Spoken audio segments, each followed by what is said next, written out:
চেনে না, যেই দেশের খেলোয়াড় বাংলাদেশের নাম জানে না, সেই মেসির জন্য নেইমারের জন্য এরা পাগল হয়ে গেছে। দরকার কথা ঠিক কিনা? এত খারাপ এই যুবকেরা। নিজের দেশের পতাকা তোলে না, আর্জেন্টিনার পতাকা, ব্রাজিলের পতাকা তোলে। আরে পাগলারা, এই দুইটা দেশ সম্পর্কে আগে জানো। আর্জেন্টিনায় মুসলমানেরা মসজিদ করেছে, সেই মসজিদে আজান দিবার দেয়নি আর্জেন্টিনা সরকার।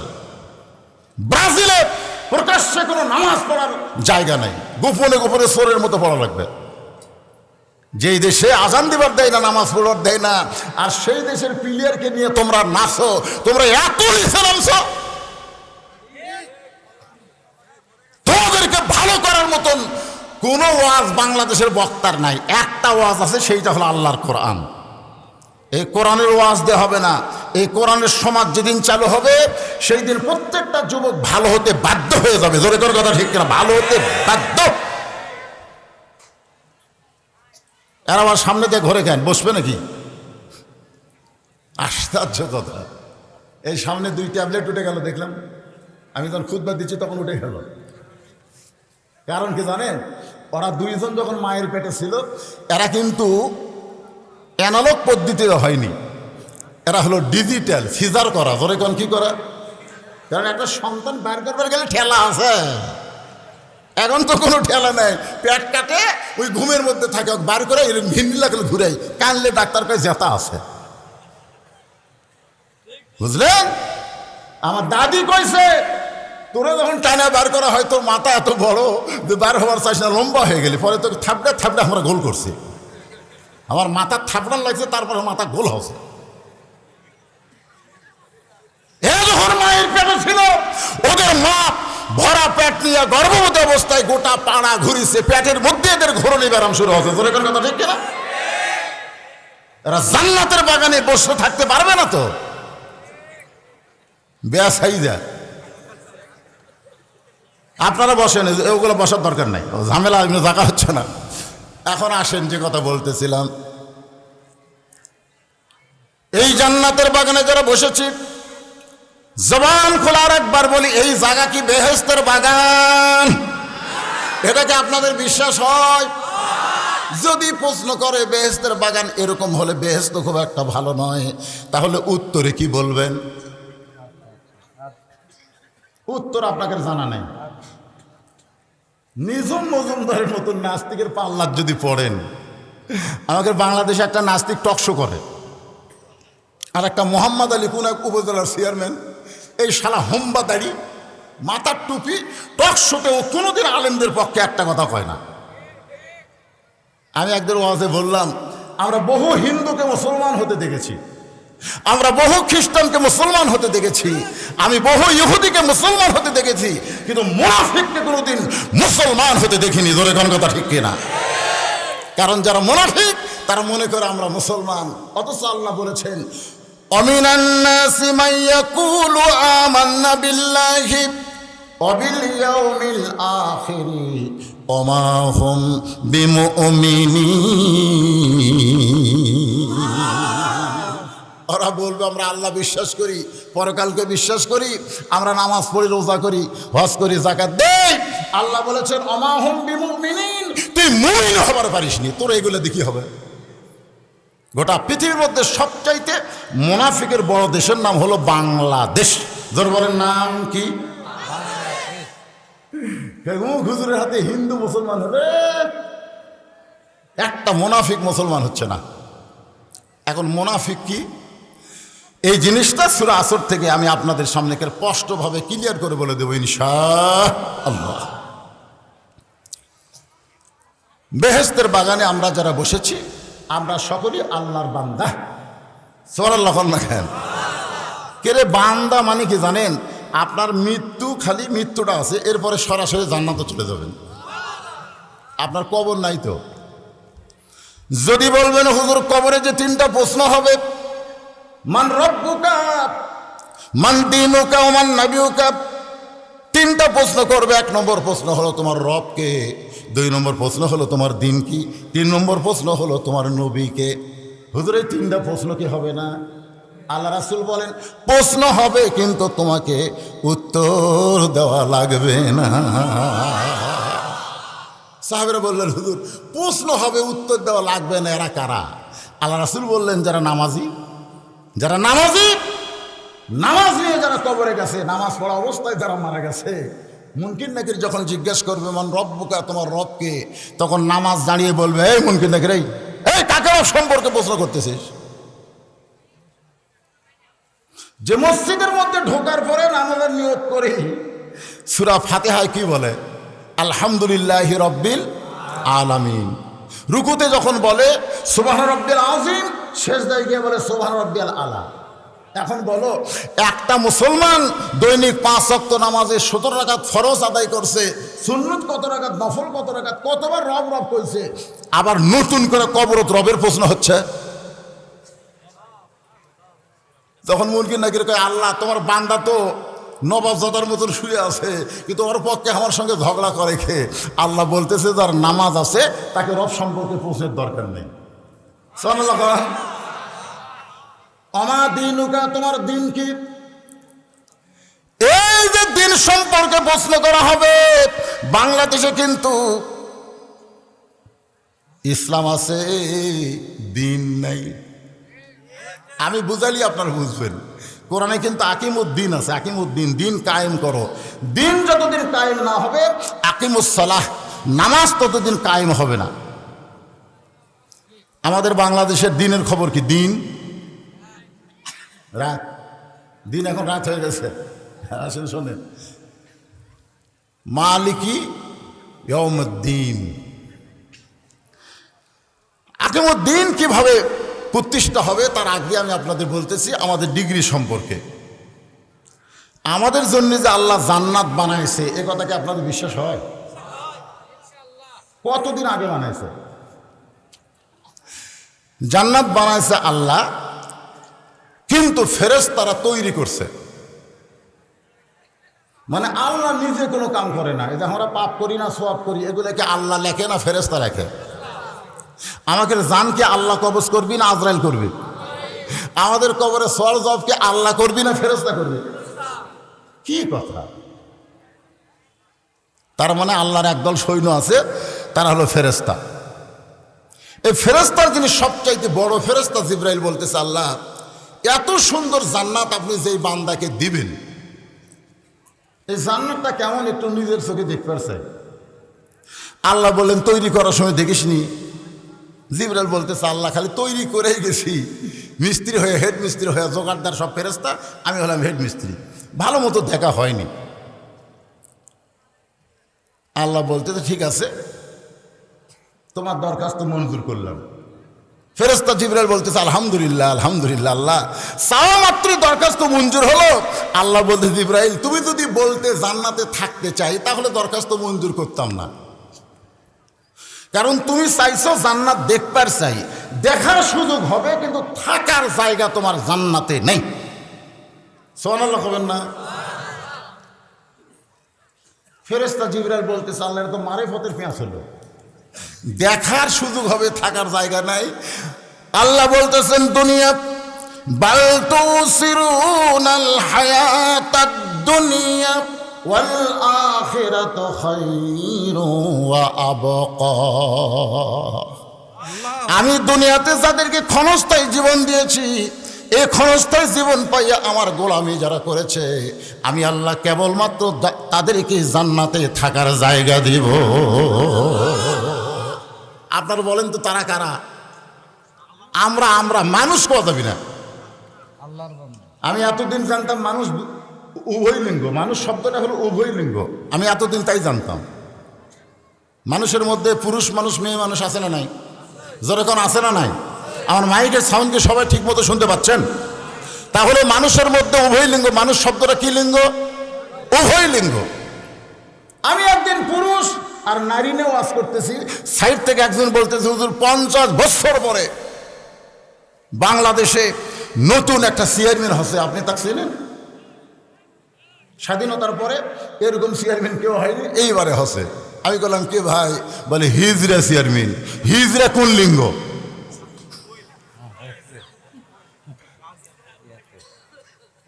আমি তো চিন্তায় পড়ে গেলাম, কে রে?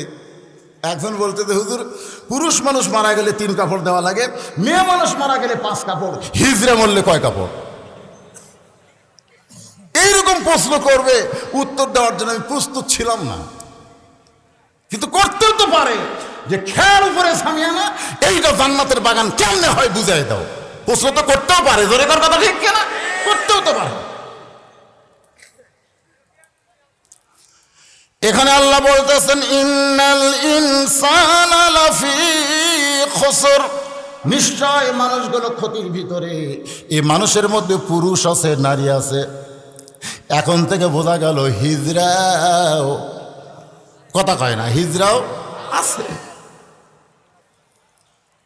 আপনার বলেন তো হিজড়া কেন হয়? জানেন হিজড়া কেন হয়? আল্লাহ ছেলেও দেয়, মেয়েও দেয়, কিন্তু কোরআন শরীফের কোনো জায়গায় লেখা আছে হিজড়াও দেয়? এ কথা কন না কেন? আল্লাহ কাকু ছেলে দেয়, কাকু মেয়ে দেয়, আবার কাকু ছেলেও দেয়, মেয়েও দেয়, আবার কাকু কিছুই দেয় না, আছে না? নাই যেরকম। কিন্তু এমন কোন আয়াত বার করে পারবেন আল্লাহ হিজড়াও দেয়? আমি চিন্তা করলাম ওই আয়াত নিয়ে গবেষণা করা, যে হিজড়া কেন হলো। তখন আমি উত্তর পেয়ে গেছি। আজকে সেই নতুন উত্তরটা আপনাদের সামনে দিব, আপনারা শুনবেন। কারা কারা একটু আল্লাহ খাদ দেখেন তো দেখি, যারা শুনবেন। আরে নতুন ওয়াজ, লিল্লাহি তাকবীর, হাত নামান, হাত নামান। ভবিষ্যতে যেন হিজড়া বাংলাদেশে জন্ম না হয়, এ চেষ্টা আমাদের করার দরকার আছে না নাই? জনগণ আছে না? কঠিন কপাল খারাপ এই হিজড়া যারা, এদের ভাগ্য খুব খারাপ। এরা সবসময় নিজের কপালকে দোষ দেয় যে আমার ভাগ্য খারাপ। আসলে ভাগ্য হিজড়ার খারাপ না, ওর বাপ মার কারণে ওর এমন জন্ম হয়েছে। জোরে কোনো কথা ঠিক? আজকে এখানে পুরুষও আছে, নারীও আছে। আমাদের হিজড়া যেন ভবিষ্যৎ আর দুনিয়াতে না আসে, এর উপর একটা নতুন ওয়াজ আমি আপনাদের শোনাবো ইনশাল্লাহ। তবে যেটা বলতেছে একটু মনোযোগ দেন। ফেরেশতা জিবরাইল বলতেছেন, আল্লাহ জান্নাত দেখার যখন সুযোগ পাইলাম তাহলে জান্নাত দেখতে চাই। আল্লাহ বলেন যাও জান্নাত দেখো। এবার জিবরাইল জান্নাত দেখার জন্য উড়াল দিলেন। ফেরেশতা জিবরাইলকে আল্লাহ 600 টাকা দিয়েছেন। জোরে কোন কয়শো টাকা? এখন হয়তো বলবেন হুজুর, ফেরেশতা জিবরাইল কি কবিতরের মতো ওড়ে না সিলের মতো ওড়ে? একবার জিবরাইল বললেন, হুজুর আপনার কাছে আল্লাহর কাছ থেকে আসছি, কত সময় আপনি শুনবেন? নবী বলতেছেন বহু সময় লাগবে। ফেরেশতা জিবরাইল বলতেছে খালি চোখ বন্ধ করবেন, খুলবেন, এর আগে আমি পৌঁছে যাবো। জোরে কোন সুবহানাল্লাহ। তাহলে উড়ানোর গতি কম না বেশি? এই রকেটের চাইতেও কোটি কোটি গুণ বেশি। আলোর চাইতে, যে আলো প্রতি ঘন্টায় ৮৬ লক্ষ বর্গ মাইল, এর চাইতেও কোটি কোটি গুণ বেশি হলো জিবরাইলের গতি। জোরে কোন সুবহানাল্লাহ। সেই গতি নিয়ে জান্নাত দেখার জন্য উড়াল দিলেন। এই দুনিয়ার 1 বছর পর্যন্ত জান্নাত দেখলেন, জান্নাতের সীমানায় বুঝতে পারলেন না। ফেরেশতা জিবরাইল উড়াল দিয়ে জান্নাত দেখা বন্ধ করে বললেন, আল্লাহ এত বড় জান্নাত দুনিয়ার 1 বছর ধরে দেখতেছি, এখন পর্যন্ত জান্নাতের সীমানায় যাওয়ার পারলাম না। আল্লাহ ডাকতে বলে, জিবরাইল 1 বছর ধরে তুমি জান্নাত দেখলে, যদি জান্নাত হয় 16 আনা, তুমি সবে মাত্র দেখেছো তার 1 আনা। জান্নাত যদি হয় 16 আনা, তুমি দেখছো কয় আনা? ফেরেশতা জিবরাইল কয় আর দেখবো না। আল্লাহ তো রাগ করছে নাকি? না, রাগ না, লাভ কি? ফেরেশতা জিবরাইল বলতেছে আর দেখবো না, লাভ কি? পরের জায়গা আমার দেখা লাভ কি? যেরকম পরের জমি, পরের জায়গা, ঘর বানায় আমি রই, আমি কিন্তু জমির মালিক নই। ফেরেশতা জিবরাইল বলে, আল্লাহ যেই জান্নাত তোমার বান্দা থাকবে, সেই জান্নাত আমার দেখে লাভ কি? আল্লাহ বলতেছে বুঝলি বুঝলি, কিন্তু 1 বছর পর। কয় বছর পর? আমরাও কিন্তু বুঝবো এই দুনিয়া আমাদের আপন নয়, এই দুনিয়া হলো আমাদের পর। কয় বছর পর? মরার পর না রে পাগলা, মরার সময়। এর মরার সময় আপনাকে আল্লাহ সব দেখাবে। ওয়ানফিকু মিম্মা রাযাকনাকুম মিন ক্বাবলি আন ইয়াতিয়া আহাদাকুমুল মাউত ফায়াকুল রাব্বি লাউলা আখরতানি ইলা আজালিন করিব। আল্লাহ বলতেছেন বার হ জিবরাইল বার হ। জিবরাইল বলতেছে আল্লাহ জান্নাত থেকে বার হবো, তার আগে একটা প্রশ্ন। আল্লাহকে কি প্রশ্ন?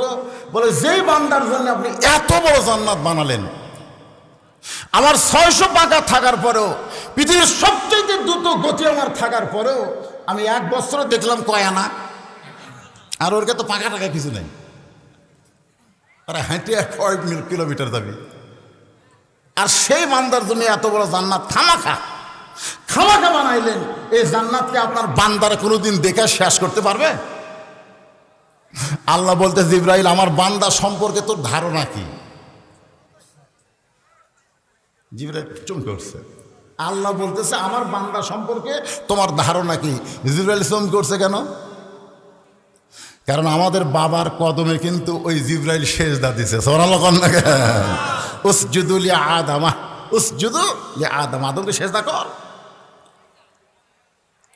আল্লাহ বলে জিবরাইল এত বড় জান্নাত আমার বান্দারা কেমনে দেখবে? যদি জানবার চাও তাহলে আগামী জুমার দিনে যখন মুয়াজ্জিন মসজিদে জুমার নামাজের আজান দেবে, আজান দেওয়ার সঙ্গে সঙ্গে যেই মুসল্লি মসজিদের মধ্যে ঢুকবে সেই মুসল্লিকে জিজ্ঞাসা করলেই তোমাকে বলবে এত বড় জান্নাত আমার বান্দারা কেমনে দেখবে। আপনার বলেন এই কথার দ্বারা আল্লাহ আমাদের দাম কমালেন না বাড়ালেন? সেই বান্দাদেরকে আমি অন্তরের অন্তঃস্থল থেকে শুভেচ্ছা জ্ঞাপন করছি।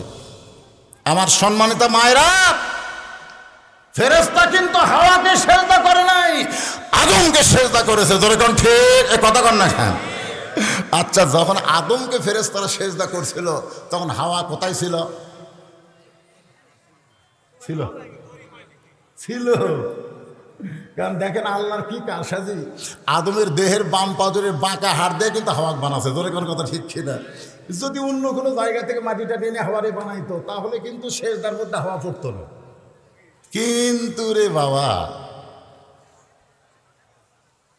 একটি গন্ধ মেরে লাগিয়া আল্লাহ বানাইছে দুনিয়া, আদম খাওলো হাওয়া খাইলো, ইবলিস শয়তান মনের আশা ফুরাইলো। এরকম গান আছে না? না, এরকম একটা গান আছে। একটা গন্ধমের জন্য আল্লাহ দুনিয়া বানায়নি ভাইজান। দুনিয়া কি জন্য বানাইছে এই সূরা আসরের মধ্যে শুনলেই বুঝতে পারবেন আল্লাহ কেন রাগ করে বললেন। নিশ্চয়ই মানুষগুলো ক্ষতির ভিতরে। আল্লাহ কেন বললেন? কারণ আল্লাহ মানুষকে এত ভালোবাসেন, এই মানুষগুলো ক্ষতির মধ্যে পড়ুক এটা আমার আল্লাহ চায় না। কারণ আমাদের আদি পিতা আদমকে তৈরি করে আল্লাহ জান্নাতের মধ্যে রাখলেন। আদম জান্নাতের মধ্যে এই দুনিয়ার 40 দিন পর্যন্ত একা একা থাকলেন। এই দুনিয়ার 40 দিন পর্যন্ত একা একা থাকলেন। কোনো তাফসীরের মধ্যে লেখছে 40 বছর, কোনো তাফসীরে বলছে 4 বছর। দরকার নেই, আমরা সর্বনিম্ন দিন ধরবো 40 দিন। ধরে কোন কয় দিন? 40 দিন পর্যন্ত আমাদের বাবা কিন্তু একা একা জান্নাতে ছিল। যে 39 দিন সেই সময় আমাদের বাবার অন্তরে একটা বেদি ঢুকলো। সেই বেদিটা হলো একা একা কেন ভালো লাগে না, কোনো কাজে মন যেন বসে না, আমার কি হতে কি হয়ে গেল আমি নিজেও তো কিছু বুঝি না। আল্লাহু আলিমুম বিজাতিস সুদূর, অন্তরের খবর জানে কে? আরো জোরে বলেন।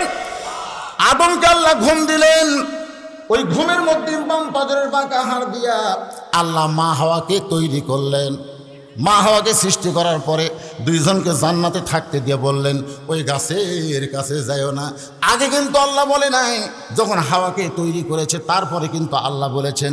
যাই হোক, ওই জান্নাত থেকে দুনিয়াতে বের করে দিল একটা গন্ধম খাওয়ার অপরাধে।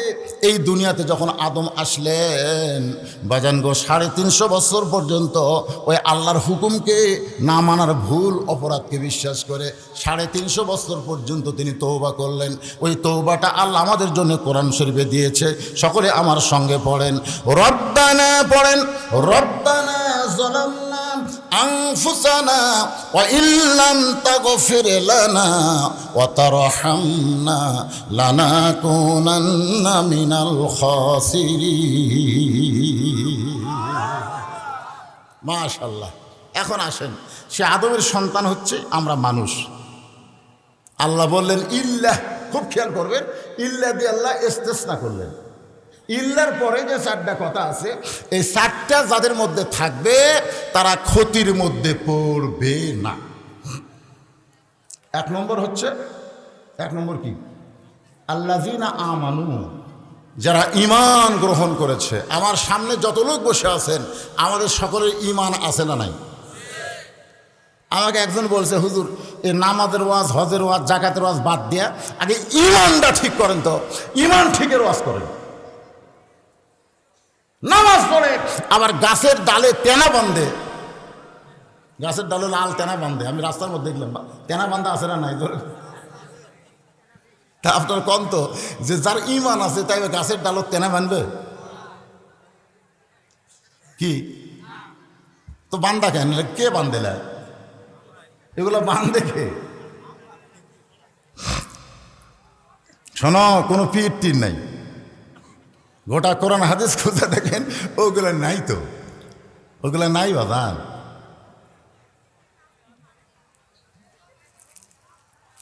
তো এখন যেই কথাটা এক নম্বর হলো ঈমান, জোরে করে এক নম্বর কি? একটু সবাই জবান খুলে বলেন, কারণ ফেরেশতা আছে না নাই? জান্নাতের বাগানে অসংখ্য ফেরেশতা আপনাদের কথাগুলো যেন রেকর্ড করে। এক নম্বর কি? সাহাবারা জিজ্ঞাসা করলেন, এ রাসূলুল্লাহ ঈমান কি? আল্লাহ রাসূল বললেন, ইকরার বিল লিসান, জবানে বলতে হবে কদ্দুর পর্যন্ত, লা ইলাহা ইল্লাল্লাহু মুহাম্মাদুর রাসূলুল্লাহ সাল্লাল্লাহু আলাইহি ওয়াসাল্লাম। এটা জবানে বলা লাগবে, এটা না বললে হবে? রাসূল বললেন তাসদিক বিল জানান, যেটা জবানে বললে ওইটা কলিজার মধ্যে জায়গা দেওয়া লাগবে, অন্য কোনো জায়গা দিলে হবে না। তোমার দেহের সবচাইতে দামি জায়গা হলো কলিজা। ধরে বলেন নাম কি? এই কলিজার মধ্যে ঈমানকে সেট করা লাগবে।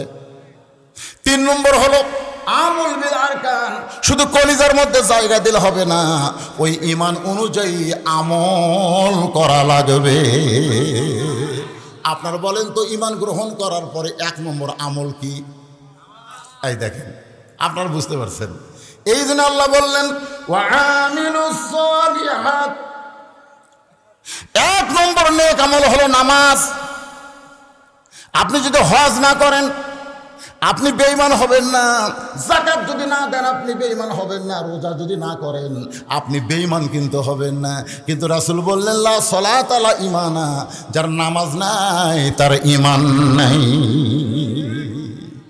লা সালাতা লা দীনা, যার নামাজ নাই তার কোনো ধর্ম নাই। আল্লাহ রাসূল বললেন বাইনাল আবদি ওয়াল কুফরি তারকুস সালাত, বান্দার কাফেরের মধ্যে পৃথক করার জিনিস তার নামই হলো নামাজ। যার নামাজ আছে সে হলো আল্লাহর বান্দা, সে হলো জান্নাতি। হাসরের ময়দানে অনেক দানবীর, অনেক রোজাদার, অনেক হাজী সাহেবকে আল্লাহ জান্নাত দিবে। যাও, তোমাদের নেক আমলের কারণে তোমাদের জান্নাত দিয়ে দিলাম। ওরা তখন দৌড়ে জান্নাতের কাছে যাবে, যাই দেখবে জান্নাতের দরজার বিশাল একটা তালা। তো বলবে আল্লাহ আপনি তো জান্নাত দিলেন, কিন্তু দরজার তালা কেন? আল্লাহ কয় খোলো, খোলো। তখন যারা নামাজ পড়েছে তাদের সবার হাতে একটা করে চাবি থাকবে, সুবহানাল্লাহ। কিন্তু কতক চাবি ওই তালার মধ্যে ঢুকবে ঠিকই, কিন্তু ঘুরবি না। মানে খালি জুম্মার নামাজ পড়ছে, এক খাঁচ কাটা আছে, বুঝলেন? এক খাঁচ, ওই এক খালি ঢুকবি ঠিকই, ঘুরবি না, ঢুকবি ঠিকই, ঘুরবি না। কত চাবি আবার ঘুরবে, যারা 5 ওয়াক্ত নামাজ পড়েছে 5টা দাগ কাটা আছে, ধরে এখন সুবহানাল্লাহ। এই জন্য দরজায় লেখা আছে আসসালাতু মিফতাহুল জান্নাহ, নামাজ হচ্ছে বেহেশতের চাবি, ধরে এখন সুবহানাল্লাহ। এখন যুবকেরা, বাবা যুবকেরা, মেসি নেইমার নিয়ে যারা পাগলা হচ্ছে, এই যুবকেরা তোমরা তো সারা রাত জায়গায় ফুটবল খেলা দেখবা, তোমাকে যে সাইজ এখন তা শুরু করছে। আমার এই মাহফিলে আজকে অনেক যুবকের আছে, আমি আপনাদের বিবেকের আদালতে বিচার দিলাম। মাগরিব এশার নামাজ কারা কারা পড়ে আজকের ওয়াজ শুনতেছেন? না হাত তুলবার বলতেছেন? হাত তোলা একটা লজ্জাস্কর বিষয়। অনেকে হয়তো মাগরিব এশা পড়েনি, মাগরিব এশার নামাজ না পড়ে যারা ওয়াজ শুনতেছে, আপনাদের কি মনে হয় তারা কঠিন নামাজ 5 ওয়াক্তের মধ্যে সবচাইতে কঠিন হলো ফজরের নামাজ? জোরে কোন কথা ঠিক কিনা? সবচাইতে কঠিন। এই যে পৌষ মাঘ মাসে ঠান্ডা পানিতে উজু করে মসজিদের দিকে যখন কোনো মুসল্লি যাবে, ফেরেশতারা বলবে, আল্লাহ তোমার বান্দা সালাতুল খরমের নাম শোনার সঙ্গে সঙ্গে ল্যাপ তোষককে তালাক দিছে, লাঠি মারছে, ল্যাপকে ঠেসে ধরে আরেকটু দেরি কর, আরেকটু দেরি কর, মারছে লাঠি। ল্যাপ 2 হাত পড়ে গেছে, ঠান্ডা পানিতে উজু করে তোর মসজিদে যায়। ফেরেশতাকে আল্লাহ এই বান্দার রেজাল্ট কি? আল্লাহ বলতেছে, বাংলাদেশে যদি বদরের যুদ্ধে থাকতো ওকে আমি বদরের সৈনিক হিসাবে কবুল করে নিতাম। সুবহানাল্লাহ খালি কইলে হবে না, আগামী 23 সালে বদর যুদ্ধ আসতেছে। বর্তমান প্রধানমন্ত্রী বলেছে 23 সাল দুর্ভিক্ষ হবে, দুর্ভিক্ষ হবে না, 23 সালে কিছু একটা হবে। জোরে করার কথা ঠিক কি না? এখন কি হবে এটা এখন বলা যাচ্ছে না, আপনাদের বিবেকের আদালতে বিচার দিলাম। একটু চিন্তা করবেন, যারা মাগরিব এশার নামাজ পড়েন নাই, ফজরের আগে যদি আপনারা মারা যান, যাবার পারেন কি পারেন না? পারেন কি পারেন না? যদি ফজরের আগে আপনারা মারাই যান, ও আমলে সলেহার উপরে কিন্তু ওয়াজ করতেছি বাজান, যদি মারা যান, দুনিয়ার কত হুজুর আপনার জন্য মোনাজাত করলে আপনি জান্নাতে যাবেন? কি মনে হয় আপনাকে? সমস্ত হুজুর যদি বেনামাজির দোয়া করে, আল্লাহ তারপরে ওর জন্য জান্নাত খুলবে না। আর যদি এশার নামাজ পড়ে ফজরের আগে আপনি মারা যান, কোনো হুজুর লাগবে না, এশার নামাজ আপনার জন্য জান্নাতের চাবি হয়ে যাবে। ধরে কোন কথা ঠিক? কত বড় সাহস নিয়ে আপনারা বসে আছেন যারা এখন এশার নামাজ পড়েননি। কি সাহস! আর সালাতুল খরমের নাম শোনার পরে যারা ঘুম থেকে চেতন পান, আযান শোনেন, তারপরে বিছনা ছাড়েন না, আপনার কত বড় সাহস! কত সাহস আপনার! আপনি রোজা করেননি, আপনাকে কাফের বলার কোনো সুযোগ নেই। আপনি হজ করেননি, আপনাকে কাফের বলা যাবে না। রাসূল বলেছে, মান তারাকা সালাত মুতাম্মিদান ফাকাদ কাফারা। ইচ্ছা করে 5 ওয়াক্ত না, 1 ওয়াক্ত নামাজ যারা বাদ দিবে, অবশ্যই আল্লাহর তারা কাফের হয়ে যাবে। নাউযুবিল্লাহ বলে গান। এখন এই 1 নম্বর নামাজ সম্পর্কে এতই কড়াকড়ি নিয়ম ভাই, আল্লাহ কিন্তু কোরআনের কোনো জায়গায় নামাজ পড়ার কথা বলে নাই। হ্যাঁ, নামাজ পড়ার কথা কিন্তু কোরআন হাদিসের কোনো জায়গাতে নাই। নবুয়তের 10ম বৎসরে, খুব মনোযোগ দিয়ে শুনবেন, সূরা আসরের তাফসীর হচ্ছে ও আমিলুস সলেহা। নবুয়তের 10ম বৎসরে আল্লাহ নবীকে নামাজ দিয়েছেন। নবুয়তের কয় বৎসরে? 10ম, বোঝেন তো? নবুয়ত পাওয়ার 23 বছর নবী দুনিয়াতে ছিলেন। 10 বছর যখন, তখন আল্লাহ তাআলা মেরাজে নিয়ে গিয়ে নবীকে নামাজ দিলেন। এ নামাজ পাওয়ার পরেও নবী কিন্তু 3 বছর মক্কায় ছিলেন। কয় বছর? নবী যেখানে দেখে আকিমুস সালাত, আকিমুস সালাত, নামাজ কায়েম করো, কিন্তু মক্কার তো নামাজ কায়েম করা যাচ্ছে না। নবীকে আল্লাহকে বলেন, আল্লাহ কি করা যায়? আল্লাহ বলতেছে, যেই দেশের নেতা হবে আবু জেহেল আর ইমাম হবে মুহাম্মদ, সেই দেশে নামাজ কায়েম সম্ভব নয়। কথাটা গুরুত্ব দিয়ে শুনবেন। আজকে আমাদের যুবকেরা মেসি নেইমারের ভক্ত কেন হলো, এটা শোনার দরকার নাই? একটু শোনেন, তোমরা কান খাড়া করে শোনো যুবক। আল্লাহ বললেন, যেই দেশের নেতা হবে আবু জেহেল, ইমাম হবে মুহাম্মদ, সেই দেশে নামাজ কায়েম হবে না। বর্তমানে বাংলাদেশে নেতা আর ইমামের মধ্যে তফাৎ আছে না নাই? জোরে কোন আছে না নাই? আমার মুসল্লি, আমার মসজিদের জুমার মুসল্লি। কিসের মুসল্লি? জুমার নামাজের মুসল্লি, 5 ওয়াক্ত না, জুমার নামাজের মুসল্লি। এরা ওই কিস্তি নিছে, কিস্তি। তো সোমবারে কিস্তি দেওয়া লাগবে, কাজ কাম তো নাই। বউ বলতেছে সোমবারে কিন্তু কিস্তি দেওয়াই লাগবে। স্বামীর কাজ কাম নাই, টাকা পাবো কোথায়? আল্লাহর কি কাম? রোববারে একটা গরু মরছে, আমার এলাকায় রোববারে একটা গরু মরছে। ওই 2 কিস্তিওয়ালা কয় আলহামদুলিল্লাহ। মরলে কি আলহামদুলিল্লাহ না ইন্নালিল্লাহ? ওরা 2জন আলহামদুলিল্লাহ হয়ে যায়। ওই মরা গরুর চামড়া খুলিছে, মরা গরুর কি খুলিছে? এখন তো চামড়ার দাম নেই। চামড়ার দাম আছে? চামড়ার জুতার কথা কয় না, চামড়ার ব্যাগের, চামড়ার মিনি ব্যাগের। আপনারা বলুন তো, আমাদের বাংলাদেশের 3 দিকে যে একটা দেশ ঘিরে আছে, সেই দেশের নাম জানে? বর্তমান সরকার ক্ষমতায় আসার আগে যে সকল সরকার ছিল তাদের সময় চামড়ার দাম কম ছিল না বেশি ছিল? কথা হক কথাটা জোরে বলবেন। সবিল হক সূরা আসরের মধ্যে হক কথার কথা আছে না নাই? জোরে বলেন, দাম কম ছিল না বেশি ছিল? তেলের দাম কম ছিল না বেশি ছিল? গোস্তের দাম কম ছিল না বেশি ছিল?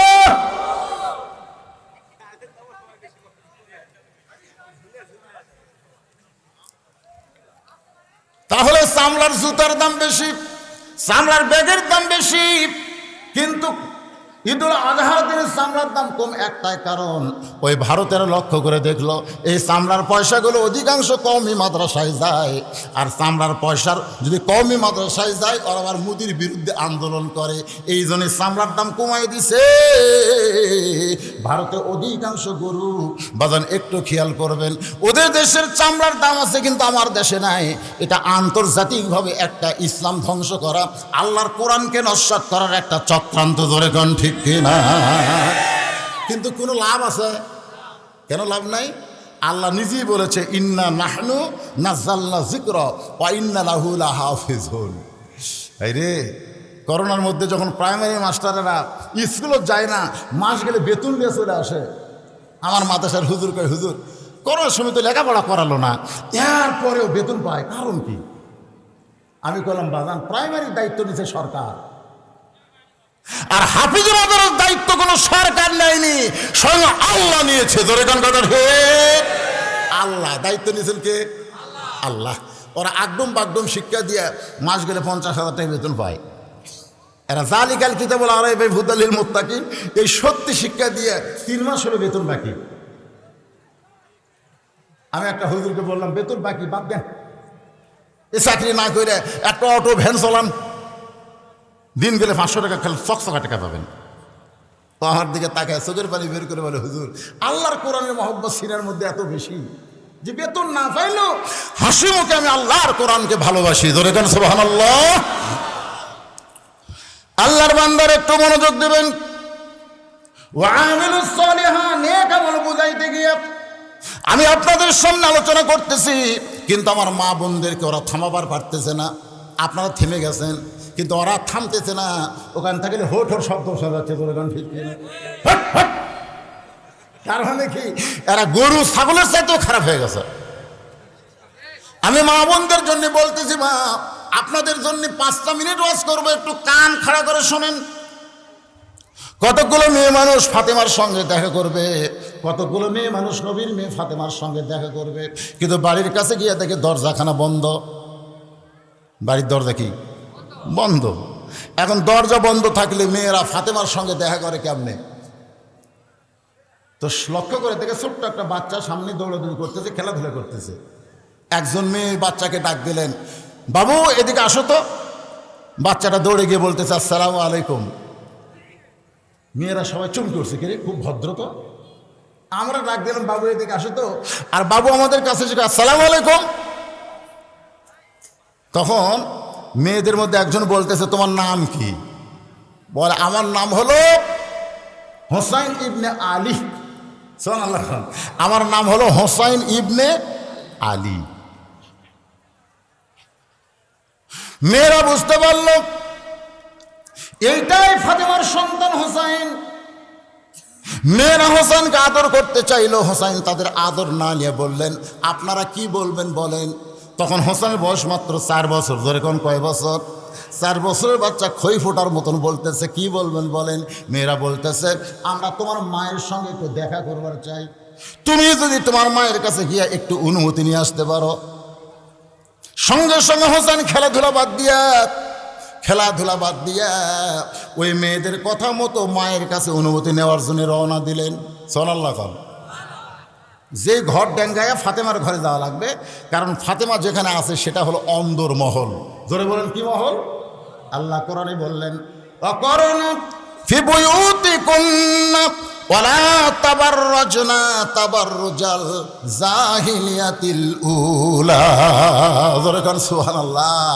মেয়েদের সম্পর্কে আল্লাহ এই আয়াত একেবারে নাজিল করে বলতেছেন, মেয়েরা অন্দরমহলে থাকো, অন্দরমহল। একবার ছাত্ররা ইমাম গাজ্জালিকে জিজ্ঞাসা করলেন অন্দরমহল কি? ইমাম গাজ্জালি বললেন অন্দরমহল মানে কবর। সমস্ত ছাত্র চমকে বলে, কবর অন্দরমহলের সাথে কেমনে তুলনা হয়? ইমাম গাজ্জালি বললেন, একটা মেয়ে মানুষ মারা গেলে যে সমস্ত পুরুষ মানুষ তার লাশ কবরে নামাতে পারবে, কেবলমাত্র তারাই অন্দরমহলে ঢুকতে পারবে, অন্য কেউ অন্দরমহলে ঢোকার চান্স নাই। এখন আপনারা বলেন তো, একটা মেয়ে মানুষ মারা গেলে কোন কোন পুরুষ তার লাশ ধরে কবরের মধ্যে নামাবার পারবে? পাইকারি হারে সবাই। তাহলে অন্দরমহলে কি পাইকারি হারে সবাই যাওয়ার পারবে? ওখানে যাই হটহট করতেছে, উনি কি অন্দরমহলের লোক? না, মনে করেন শালি যুবতী হার্ট অ্যাটাক করে মারা গেছে। এখন যুবক দুলাভাই যদি বলে আমার শালিকে আমি কলিজার মতন ভালোবাসি, মরেই যখন গেছে লাশটা ধরে কবরে নামাবার চাই, আপনার বলেন তো দুলাভাইয়ের হাতে শালির লাশ দেবেন? কখন দেবেন? সমস্ত লোক এক বাক্যে বলবে শালি মারা গেলে লাশ স্পর্শ করা দুলাভাইয়ের জন্য হারাম। দুলাভাই সাইডেতে মুচকি মুচকি হাসে। একজন বলে হাসিস কেন? বলে হাসার কারণ হলো বাংলাদেশে হারাম কখন হয়। এই শাড়ি যখন জীবিত ছিল আমি 500 টাকা দেইনি, আমার হাতের মধ্যে থেকে কামড় দিয়ে টাকা বের করলেছে, কামড় দিয়ে টাকা বের করলেছে, তখন একজনও হারাম কয়নি। তো জেতা থাকতে শালি হুন্ডার বদলিয়ে কত ঘুরলাম, তখন কেউ হারাম করলো না। আর মরে গেলে লাশ স্পর্শ করা হারাম, এই দেশের নাম কি রে? বাংলাদেশে জীবিত অবস্থায় হারাম হয় না, মরে গেলে হারাম হয়। মরে গেলে 5 কাপড় দেয়। জোরে করে কথা ঠিক কিনা? আমার এলাকার এক মরদ মানুষ তার বউকে ভাইস চেয়ারম্যানে দাঁড় করে দিছে, এই যে ভোট। ওই যার কাছে যাচ্ছে তার হাতটা ধরতে, ভাই এদিকে একটু হাতটা দেন তুমি। এ হাত ধরে বুকের ঠেকায়, বুকের ঠেকায় বলে ভাই ভোটটা একটু দিবেন ভাই। এমনভাবে হাত এমনভাবে ধরে ওই বেসাইতে হবে, হাত ছাড়া দিলে ভোট দেবো যা। এটা লাগে আসে ভোট দিয়ে ভাইস চেয়ারম্যান হয়ে গেছে। ধরে এখন কি চেয়ারম্যান? কথা কয় না। আমি ওর স্বামীকে একদিন বললাম, তোমার বউ যে হারে ভোট করলো, তোমার এই বউটা যখন মরবে তখন তুমি কয় কাপড় দিবা?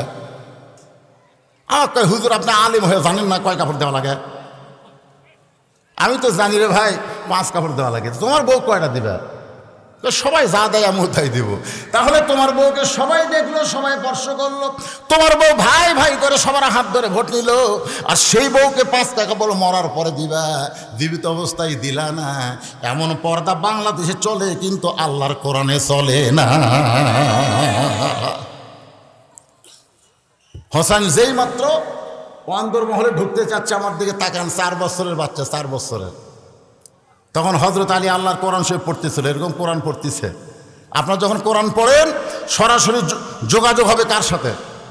জোরে বলেন কার সাথে? জীবনে কোরআন স্পর্শ করে নাই, জীবনেও কোরআন এরকম হাত দিয়ে ধরেনি। এইরকম নেতা আমার কানে বলতে যে হুজুর কোরআন হাদিস থেকে ওয়াজ করবেন, আজে বাজে কথা জান কর না। দেখছেন, জীবনে হাত দিয়ে কোরআন শরীফ স্পর্শ করেনি, সেই শালার নেতা আমাকে কয় কোরআন হাদিস থেকে ওয়াজ করবেন। কেন তুই কোরআন হাদিস কোনদিন দেখছিস? তুই কি বুঝবি রে? তোর বিরুদ্ধে গেলেই বলবি এটা আমার বিরুদ্ধে বলতেছে, পাগলা। কোরআন কি? সবাই আমার সঙ্গে বলেন, কুল জাল হক ওয়া যাহাকাল বাতিল ইন্নাল বাতিলা কানা যাহুকা। আল্লাহর বান্দারা একটু মনোযোগ দিয়ে শুনবেন। হঠাৎ কোরআন শরীফ তেলাওয়াত করতে করতে যেই মাত্র হোসেনকে দেখছে যে বাহির থেকে ছেলেটা দৌড়ে এসে মায়ের ঘরের দিকে যায়, খফ করে ওরা আটকায় দিয়েছে, থাম। হোসেন যেই থামছে, হেরে কোথায় যাস? হোসেন বলতেছে আব্বু কতগুলো মেয়ে মানুষ আমার মায়ের সঙ্গে একটু দেখা করবে, তো তারা অনুমতি চায়, আমার মা যদি ঢুকতে বলে তাহলে দরজা খুলে দিব।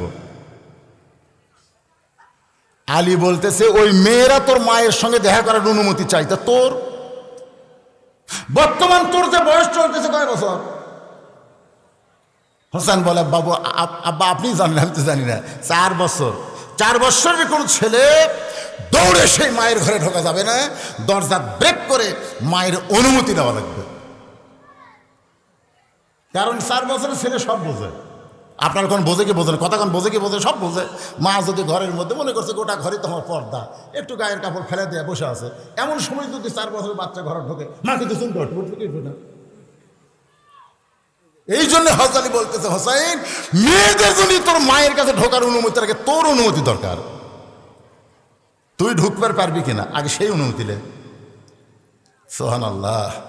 এ মায়েরা শোনেন, বাবা যদি মেয়ের কাছে যাইতে চায়, মেয়ে যদি বড় হয়, মেয়ের অনুমতি ছাড়া বাবা মেয়ের ঘরে ঢুকতে পারবে না। জোরে কোন কথা ঠিক কি না? ছেলে যদি বড় হয়, মায়ের অনুমতি ছাড়া ছেলে মায়ের ঘরে ঢুকতে পারবে না। শুধু একজন ব্যক্তি ঢুকতে কোনো অনুমতি লাগবে না।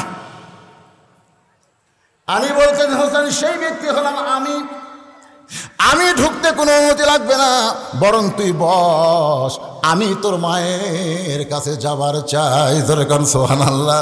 হোসেনকে বসে দিয়ে হযরত আলী এবার ফাতেমার কাছে অন্দরমহলের দরজায়, যেই মাত্র অন্দরমহলের দরজায়, সঙ্গে সঙ্গে হযরত আলী তাকায় দেখে ঘরের ভিতরে ফাতেমা বাম হাতে এরকম জাঁতা ঘুরাচ্ছে আর ডান হাতে আল্লাহর কোরআন তেলাওয়াত করতেছে। বাম হাতে কি ঘুরায়? জাঁতা ঘুরাই, আর ডান হাতে আল্লাহর কোরআন তেলাওয়াত করতেছে। আলী আসমানের দিকে তাকায় বলতেছে, আল্লাহ আল্লাহ, তুমি আমার ঘরে সম্পদ দেওনি, তুমি আমার ঘরে ধন দৌলত দেওনি, কিন্তু এমন একজন বিবি পাইছি যে ভাঙ্গা ঘরের মধ্যে থাকার কারণে আমার ঘরটাই যেন জান্নাত হয়ে গেছে। যেরকম সুবহানাল্লাহ সুবহানাল্লাহ। এটা কে বলতে পারে? আর আমরা ঘরের মধ্যে এসে ঢুকে দেখি জাঁতা ঘুরেন, কোরআন পড়া, হিন্দু করে স্টার জলসা, জি বাংলা বাঁচতেছে। তোর কথা ঠিক করো। তখন আপনার বলা দরকার, আল্লাহ এটা কি দিল? আল্লাহ আমার দুনিয়ার জান্নাতকে তো জাহান্নাম বানায় দিয়েছে। ধরে কোন কথা ঠিক কিনা? আজকে অধিকাংশ বউয়ের কারণে আপনি জাহান্নামে যাবেন, অধিকাংশ বউ। যেরকম হাওয়ার কারণে আদমকে জান্নাত থেকে দুনিয়াতে আসা লাগছে, এর কে কারণে আমাকে জান্নাত পাওয়া, জান্নাত আমরা পাবো না। জোরে কোন কথা ঠিক কিনা? এখন কি কথা বন্ধ হচ্ছে? এখনো বন্ধ হয়নি না, একেবারে বন্ধ। সুবহানাল্লাহ সুবহানাল্লাহ। হযরত আলী দরজায় গিয়ে তাকায় দেখে কি দেখতেছে? কি দেখতেছে? বাম হাতে জাঁতা ঘুরাই আর ডান হাতে আল্লাহর কোরআনের কয়েকটা আয়াত তেলাওয়াত করতেছে। সঙ্গে সঙ্গে হযরত আলী আল্লাহর কোরআন থেকে তেলাওয়াত করলেন, রব্বানা পড়েন, রব্বানা আতিনা ফিদ দুনিয়া হাসানাতাও ওয়া ফিল আখিরাতি হাসানা ওয়া কিনা আযাবান্নার। সঙ্গে সঙ্গে ফাতেমা যে আয়াত তেলাওয়াত করছে হযরত আলী, সঙ্গে সঙ্গে ফাতেমা জাঁতা ঘুরান বন্ধ, কোরআন তেলাওয়াত করা বন্ধ। জাঁতা ঘুরানো বন্ধ, কোরআন তেলাওয়াত করাও বন্ধ। স্বামীর সামনে এসে বলতেছে, আসসালামু আলাইকুম। আলী বলতেছে চমকে ওঠে, ওয়ালাইকুম আসসালাম। বইয়ের কথা মনে হচ্ছে। কোরআন তেলাওয়াত করা বাদ দিয়ে অন্দরমহলে ঢুকে আলী বলতেছেন, ফাতেমা তুমি জাঁতা ঘুরান বন্ধ করতে পারো, কিন্তু আল্লাহ কোরআন তেলাওয়াত বন্ধ করলে কেন? ফাতেমা বলতেছে, স্বামী আমার বাবা আল্লাহর নবী বলেছেন, আল্লাহর পরে কাউকে যদি সেজদা দেওয়ার হুকুম থাকতো তাহলে প্রত্যেকটা বিবিকে বলতাম স্বামীর পায়ে সেজদা করো। এই কথা তার নবী বুঝাইলেন, আল্লাহ ছাড়া কাউকে সেজদা দেওয়া যাবে না। কিন্তু একজন বিবির কাছে স্বামী হলেন আল্লাহর পরেই। ধরে কেন সুবহানাল্লাহ। বউ যদি নফল নামাজ পড়ে, শোনেন, বউ যদি নফল নামাজ পড়ে আর স্বামী যদি বউকে ডাকে রহিমা, সঙ্গে সঙ্গে নামাজ বাদ দিয়ে বলে, কি কোন, কি বলেন, কি জনাব, কি স্যার। হ্যাঁ, নামাজের থেকে উত্তর দেওয়া লাগবে নফল হলে। শুধু ফরজ নামাজ যদি নিয়ত করে তখন নামাজ কমপ্লিট করে তাড়াতাড়ি স্বামীর কাছে আসতে হবে। কিন্তু নফল সুন্নত যাই থাক, এগুলো একটাও চলবি না, আগে স্বামীর ডাকের উত্তর দেওয়া লাগবে। কথা কর না একেবারে, আপনাদের পক্ষে আওয়াজ হচ্ছে, তাও কথা কর না কেন?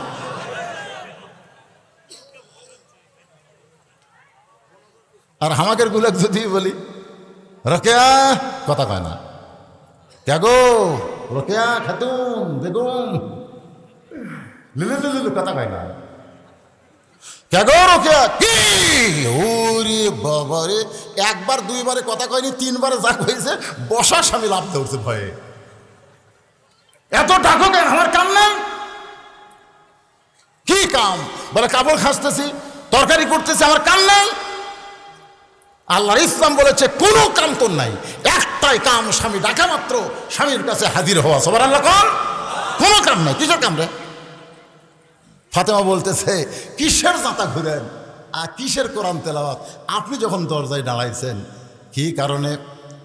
আলী বলতেছেন ফাতেমা কোরআন তেলাওয়াত করতে করতে কোরআন বন্ধ করে তোমার কাছে আসার কারণ হলো হোসাইন। যে বলেছে হোসাইন, সঙ্গে সঙ্গে ফাতেমার গোটা দেহ থর থর করে কাঁপতেছে। আলী বলেন ফাতেমা তোমার দেহ কাঁপে কেন? ফাতেমা বলে স্বামী গো, যদি আপনি বলতেন হাসান তাহলে আমার দেহ কাঁপতো না, কিন্তু যখন হোসাইন বলেছেন আমার মনে হয় না জানি হোসাইন কিছু বেয়াদবি করেছে, কারণ আল্লাহ রাসূল বলেছেন ফাতেমা তোমার দুইটা সন্তান সম্পর্কে আমার কাছে কিন্তু তোমার জানার আছে। ফাতেমা বলতেছে বাবা মাঝে মধ্যে মন চায় আপনি হাসানকে বেশি ভালোবাসেন না হোসাইনকে বেশি ভালোবাসেন, একটু মেহেরবানি করে বলেন তো বাবা আমার দুইটা সন্তানের মধ্যে আপনি কাকে বেশি ভালোবাসেন? আল্লাহ রাসূল বলে ফাতেমা আমি যদি তোমাকে প্রশ্ন করি তোমার দুইটা চোখের মধ্যে তুমি কোন চোখকে ভালোবাসো? ফাতেমা বলতেছে বাবা আমার কাছে দুইটা চোখ সমান। আল্লাহ রাসূল বললেন ফাতেমা তোমার কাছে দুইটা চোখ যেমন আমার কাছে হাসান হোসাইন হলো তেমন। ফাতেমা টপ করে বাবার কাছে বসে বলে বাবা তাহলে আমার দুইটা সন্তান আপনার দুইটা চোখের মতন। রাসূল বলেন শুধু চোখের মতন নয়, তোমার দুইটা সন্তান হলো আমার চোখের মণি। ফাতেমা বলে বাবা তাহলে হাসান হোসেন সম্পর্কে একটু কিছু বলেন। আল্লাহ রাসূল বলে ফাতেমা হাসান হলো অবিকল, আমি নবীর মতো। সুবহানাল্লাহ, অবিকল অবিকল অবিকল আল্লাহ রাসূলের মতন। যখন ফাতেমা দেখতেন দুইটা সন্তান খাবার পাচ্ছে না, তখন হাসান এসে বলতো মা খাবার দাও খাবার দাও। তো মা বলতেছে আজকে এখন নাই বাবা বিকালে খেয়েও। হাসান বলতো আলহামদুলিল্লাহ, খাবার খবর পাচ্ছে তো এখন লোক বিকালে পাবে। কিন্তু হোসাইন যখন এসে বলতো মা খাবার দাও, ফাতেমা বলতো বাবা এখন তো খাবার নাই। কেন নাই? কেন নাই? ফাতেমার কোনো কথা না বললে হোসেন মারতো দৌড়। ফাতেমা একদিন হোসেন পিছনে পিছনে দৌড়ায়, কোথায় যাবে? গিয়ে দেখে উহুদ পাহাড়ের একটা গুহার মধ্যে হোসেন মাথা নিচু করে বলতেছে আল্লাহ আমাদের বাড়িতে এত অভাব তুমি কেন দাও আল্লাহ, এত অভাব কেন দাও? সঙ্গে সঙ্গে কে যেন আসমান থেকে বলতেছে হোসাইন এমন করে কান্দো না, যারা আমার আল্লাহর হাল হবে আহলে বাইত হবে এই দুনিয়াতে। ওয়ালা নাবলুয়ান্নাকুম বিশাইইম মিনাল খাউফি ওয়াল জুই ওয়া নাকসিম মিনাল আমওয়ালি ওয়াল আনফুসি ওয়াস সামারাতি ওয়া বাশশিরিস সাবিরিন। রাসূল বলতেছেন ফাতেমা হোসেন একটু জেদি হবে মা, ওর দিকে একটু নজর রাখিস। সেদিন থেকে ফাতেমার চিন্তা না জানি কখন কার কি করে বসে। আলী বলতেছেন না এ ধরনের ভয়ের কিছু নাই, এ ধরনের ভয়ের কিছু নাই। তো তাহলে কি করছে হোসেন? বলে তোমার অন্দর মহলে ঢুকবার চাইছিল, আমি বাধা না দিলে তো ঢুকতোই। আহা বাধা দিলাম কারণ বয়স 4 বছর, সব সময় ইচ্ছা মতো মায়ের ঘরে ঢোকা যাবে না। ওরে ফতুয়া বুঝাই দিলাম অনুমতি নিয়ে ঢুকতে হবে। আমার হোসেন কেন আমার কাছে ঢুকতে চায়? বলে দরজায় কতকগুলো মেয়ে মানুষ দাঁড়ায় আছে, তারা একটু তোমার সঙ্গে দেখা করবার চাই। ও ফাতেমা তুমি যদি অনুমতি দাও তাহলে মেয়েরা তোমার সঙ্গে দেখা করবে। ফাতেমা বলতে স্বামী গো মেয়েরা আমার সঙ্গে দেখা করবে আমার কোনো আপত্তি নাই, কিন্তু আপনাকে কষ্ট করে পর্দার ব্যবস্থা করা লাগবে। সুবহানাল্লাহ বলেন। সুবহানাল্লাহ সবাই বললেন না, কেন বললেন না? কারণ আছে তো, না বলার পিছনে কারণ হলো মেয়েরা ফাতেমার সাথে দেখা করবে, এখানে আবার পর্দার কি, তাই না? কিন্তু ফাতেমা কি বলতেছেন? কষ্ট করে পর্দার ব্যবস্থা করা লাগবে। কারণ মেয়েদের জন্য পর্দার কষ্ট পুরুষকে করা লাগবে। ভাই আপনি মনে করতেছেন আমার বউ বেপর্দা হয়ে ঘুরতেছে, আমার বউ জাহান্নামত যাবি, আমার কোনো দোষ নাই, খালি মুড়িয়ে দেখেন দোষ আছে কিনা। যদি ফুলগুলো হয় অভিমানে ঝরে যায়, আমি মালা গেথে বলো কারে পরাবো, সে যে কেন এলো না কিছু ভালো লাগে না, কবরে আসুক তারে আমি মজা দেখাবো। খালি মরিয়া দেখেন বেপর্দা বইয়ের স্বামীর কি হয়। গোটা পাড়ার লোক আপনার বউ চিনে গো, সিনা টান করে কয় পাড়ার মধ্যে আমার 1 নম্বর, আমার বইয়ের লাগাল শাবনুর পপিকারও আছে, ও বাবা রে মরিয়া দেখে শয়তান। যেই যুবক তার বউকে বেপর্দা করে মানুষ সামনে ঘুরে বেড়ায়, ও হলো শাকিব খানের মতো লুচ্চা। জোরে কোন কথা ঠিক কিনা? শাকিব খান এ বাংলাদেশের নাম্বার 1 লুচ্চা। কতগুলো যুবক আবার শাকিব খানকে আদর্শবান আছে, মেসি, নেইমার আর শাকিব খান। এই শালার লুচ্চা রে, এমন লুচ্চা লুচ্চা। আমাদের বগুড়ার জামাই হলো, একটা হিন্দু মেয়েকে মুসলমান বিয়ে করলো, করুক। আবার শুনলাম বুবলি কান্তিছে, ওক নাকি একটা দিছে। আবার একটা ছোট্ট হালের ছোট মেয়ে কয়েকদিন আগে পূজা সেরি ছোট্ট বাচ্চার পাক করলো, ও বলতেছে আমারও পেট বড় করে দিছে। একটা সাংবাদিক এই লুচ্চার কাছে যায় না রে। আর মামুনুল হক বউ নিয়ে ঘুরতেছে রিসোর্টে, একজন সাংবাদিক বলে এটা যে আপনার আসল বউ, তার কাবিন আছে। আলেমদের বউ সাথে থাকলে কাবিন তালাশ করিস, আর বিয়ে হওয়া বাচ্চার জন্ম দিল ওর বাপকে, তার তালাশ আজ পর্যন্ত হচ্ছে না। জোরে কোন কথা ঠিক কিনা? কথা বল না কেন মুসলমান, কথা কন। খালি কথা না বলার কারণে আজকে 80 টাকার তেল 200 টাকা গেল। গল্প মারতেছে ইউক্রেন রাশিয়ার যুদ্ধ লাগছে। ইউক্রেন রাশিয়ার যুদ্ধ না, দেশতে যুদ্ধ লাগবে। জোরে কোন কথা ঠিক, দেশতে যুদ্ধ লাগবে। কারেন্ট পোকা যে হারে ধান খাতে ভাই, কাইটা বলছি তো হুজুর আমরা মনে করছিলাম 16-17 মন হারে হবে, কিন্তু 13 মন 12 মন করে হয়।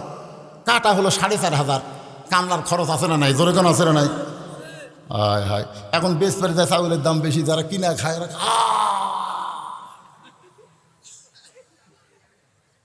বেশি দূরে নয়। খাদ্যমন্ত্রী আপনাদের পাশেই বাড়ি।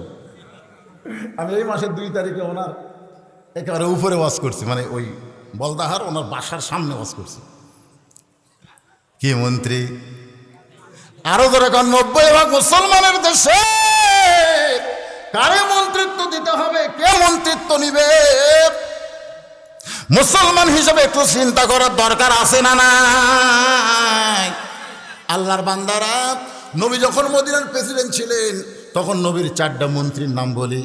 একটা মন্ত্রী ধর্মমন্ত্রী আবু বকর, আইনমন্ত্রী হলেন হযরত ওমর, খাদ্যমন্ত্রী অর্থমন্ত্রী হল ওসমান গনি, আর শিক্ষামন্ত্রী হলেন হযরত আলী। জোরে কোন সুবহানাল্লাহ। আপনার বলেন তো, যে 4টা মন্ত্রীর কথা বললাম দফতর অনুযায়ী ঠিক আছে না নাই? ধর্মমন্ত্রীকে আবু বকর, নামটা খেয়াল করবেন। আবু বকর কি মন্ত্রী? আইনমন্ত্রী ওমর। জোরে কোন আইনমন্ত্রী, অর্থমন্ত্রী, খাদ্যমন্ত্রী ওসমান গনি, আর শিক্ষামন্ত্রী হলেন হযরত আলী। দেখেন তো এই 4টা মন্ত্রী ঠিক আছে? আমাদের শিক্ষামন্ত্রী দীপমণি। আচ্ছা, ধর্মমন্ত্রীর নাম কিন্তু একসাথে কেউ কবার পারে না, কারণ কাক যে ধর্মমন্ত্রীর দায়িত্ব দিয়েছে আল্লাহ ভালো জানে। ধরে কর কথা ঠিক রে। এখন এই 90% মুসলমানের দেশে দুর্ভিক্ষ কেন হবে? কেন নেতারা কতখানি? এক নেতা বলেছে বাংলাদেশ দুর্ভিক্ষ হবে যেই দেশে পাখি উড়ালে পায়খানা করলে, পাখি যখন উড়ে যায় পায়খানা করে, ওই পায়খানা মাটিতে পড়ে একটা গাছ হয়, হয় কি হয় না? তাহলে পাখির পায়খানাতে যেই দেশে গাছ হয় সেই দেশে কোনোদিন দুর্ভিক্ষ হবার নয়। যেই দেশের মাটি এত উর্বর সেই দেশে দুর্ভিক্ষ কেন হবে? দুর্ভিক্ষ হবে না। আমরা সবসময় দোয়া করব আল্লাহ রহমত বরকতের দরজা খুলে দিবে। ধরে কোন ঠিক কিনা? ওয়া আমিলুস সালিহাতি। 2 নম্বর আলোচনা চলতেছে, সে আমার নেক আমলের মধ্যে 1 নম্বর নামাজ। নামাজের মধ্যে আমি মা বোনদের পর্দা নিয়ে আলোচনা করতেছি। ও মায়ের একটু মনোযোগ দিয়ে শোনেন। ফাতেমা বলতে, স্বামী গো, মেয়েরা যখন আমার সঙ্গে দেখা করতে চায় তাহলে আপনাকে কষ্ট করে পর্দার ব্যবস্থা করা লাগবে। আপনার কষ্ট করে পর্দার ব্যবস্থা করতে পারবেন? এ কথা কন না কেন? আপনার বউকে আপনি একলা দেখবেন, জনগণ দেখবে কেন? কথা কয় না। আপনার বউরে আপনি একলা দেখবেন, আলী বলতেছে ফাতেমা শোনো, মেয়েরা তোমার সঙ্গে দেখা করবে, এখানে পর্দার কি দরকার আছে? পর্দার কি দরকার? ফাতেমা বলতেছে স্বামী গো, আপনি জ্ঞানী হতে পারেন, জ্ঞানের রাজা হতে পারেন, কিন্তু পর্দা সম্পর্কে আমার চাইতে আপনি কম জানেন। কেউ কথা কয় না, কারণ মরদ মানুষ যে ঠকতেছে। ফাতেমা কি বলতেছে? আনা মাদিনাতুল ইলমি ওয়া আলী বাবুহা, আমার বাবা বলেছে আমি হচ্ছে ইলমের শহর, আলী হচ্ছে তার দরওয়াজা। আপনি জ্ঞানের রাজা হতে পারেন, কিন্তু পর্দা বিষয়ে আমার চাইতে আপনি কম জানেন। আচ্ছা বলেন, কোন বউ যদি বলে স্বামী আমার চাইতে কম জানে, স্বামী খুশি হবি না রাগ করবে?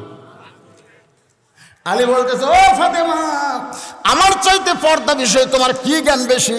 ফাতেমা বলতেছে স্বামী গো, যে কয়টা মেয়ে দরজায় দাঁড়িয়ে আছে, আমি ফাতেমার সঙ্গে দেখা করবে, আপনি কি তাদের চেনেন? যে মেয়েরা আমি ফাতেমার সঙ্গে দেখা করবার চাই, আপনি কি তাদের চেনেন? সঙ্গে সঙ্গে তাহলে ফাতেমার কপালে একটা চুমু দিয়ে বলতেছে, এই এক ফাতেমা ছাড়া দুনিয়ার অন্য কোনো নারীকে আমি চিনি না। কেন চিনে না? তার এক নম্বর আমল হচ্ছে ইন্নামাল মুমিনুনা, আয়াতটা আমার স্মরণে আসতেছে না, প্রকৃত মুমিন যারা হবে, রাস্তা চললে তাদের নজর থাকবে কোন দিকে? কুল্লিল মুমিনিনা ইয়াগুদ্দু মিন আবসারিহিম, মুমিন যখন রাস্তা চলবে তখন তাদের নজর থাকবে কোন দিকে?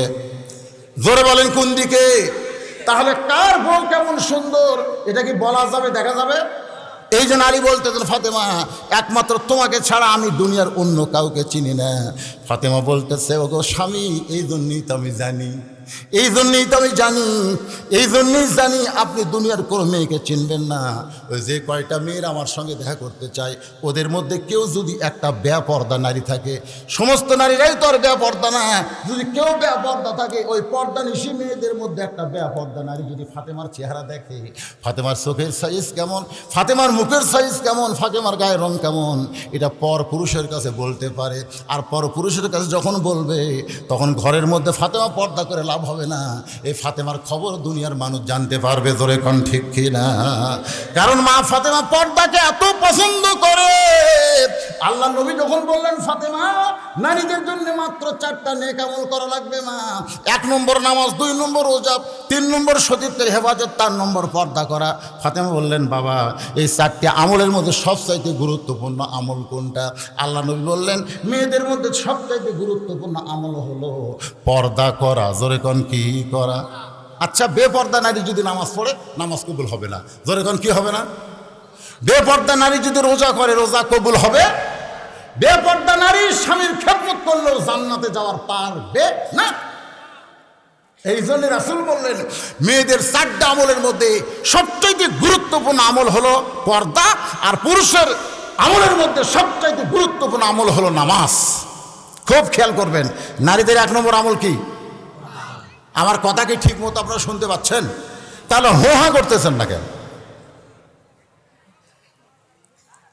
তখন ফাতেমা এসে রাসূলকে বললেন বাবা, আজ থেকে আমি পর্দার মধ্যে ঢুকে গেলাম, আজ থেকে পর্দার মধ্যে। ফাতেমা কিন্তু বুখারী পড়েন, মুসলিম পড়েন, তারপরে যত হাদিসের কিতাব আছে সমস্ত হাদিসের কিতাব পড়েন, মা ফাতেমা থেকে কোনো হাদিস বর্ণিত হয়েছে একটা হাদিসও পাওয়া যাবে না। অথচ মা আয়েশা থেকে হাজার হাজার হাদিস বর্ণিত হয়েছে।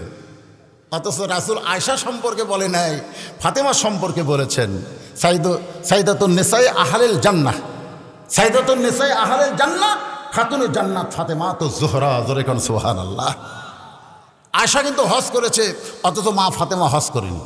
অথচ সেই ফাতেমাকে খাতুনে জান্নাত দেওয়ার কারণ একটাই মাত্র কারণ, সে কারণটার নাম হলো পর্দা। জোরে বলেন নাম কি?